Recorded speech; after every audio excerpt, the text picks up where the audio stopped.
Is Ron Howard's Eden a place of perfection, or are you going to want to get kicked straight out? Up next at Mark at the Movies.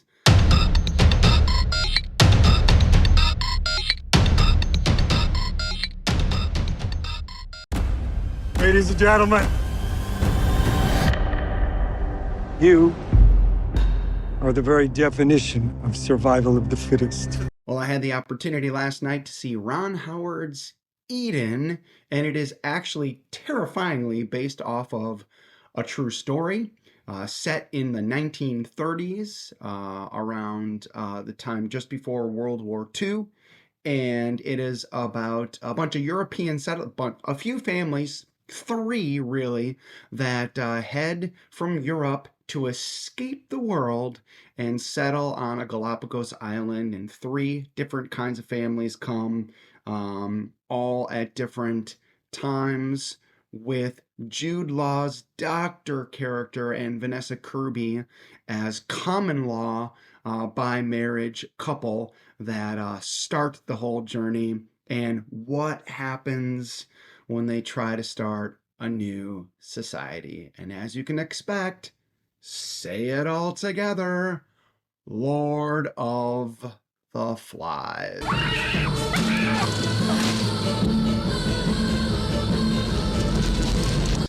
So this is a very different movie for Ron Howard. Many different directors credits, and this looks very different for him.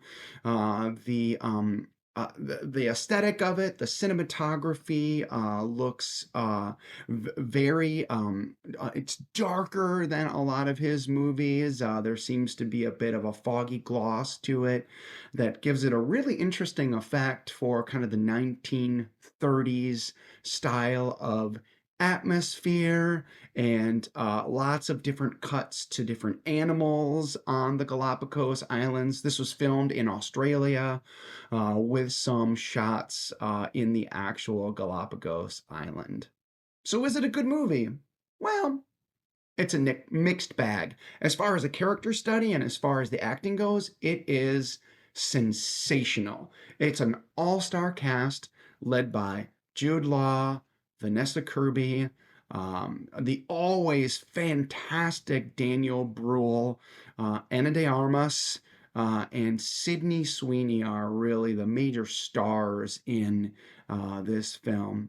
And of course, Jude Law is excellent as the main doctor character in the film. But surprisingly, the two most interesting and fantastic roles in this whole film are Ana de Armas as the villain. She is wonderful in this as a woman who names herself the Baroness and brings two lovers with to try to make hotels on this Galapagos island, and really terrorizes the other two families.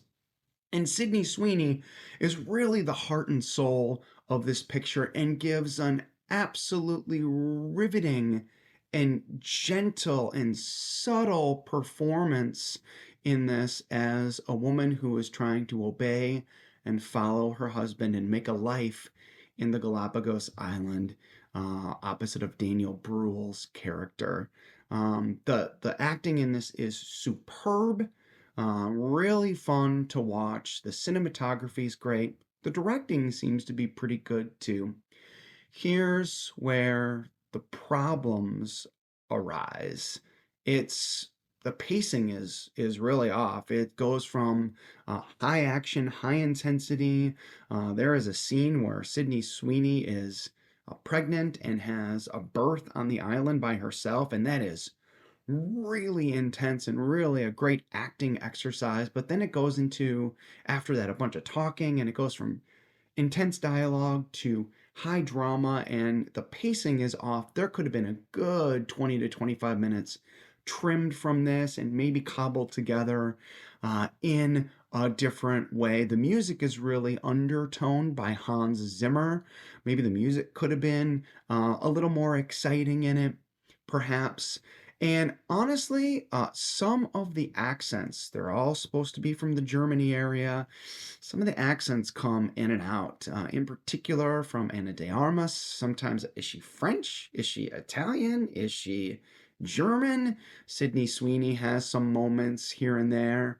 And of course, Daniel Bruhl is German, so he doesn't have any real problems with that. So some of the accents kind of come in and out. But the real terror comes in that this is a true story, and there is video and pictures at the end of the actual inhabitants of the island. So, with this piece, the reality is that this is not a commercial piece. This is clearly Ron Howard's stab at an independent film, even though it has really highly famous and well-known actors and actresses in it, some of them playing against type, and the acting is superb in it. But as a story, I found it dragged, and I found some of the bits of the dialogue confusing and wonky, and the accents in particular from some of the stars were really off.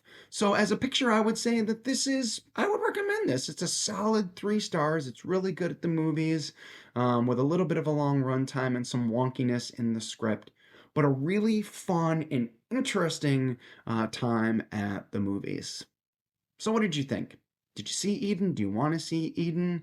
What do you think that it's actually mostly a true story? Why don't you like and comment in the comments below? And if you haven't, would you do me a solid and subscribe to my channel? And let's talk. Let's talk about movies right here at Mark at the Movies.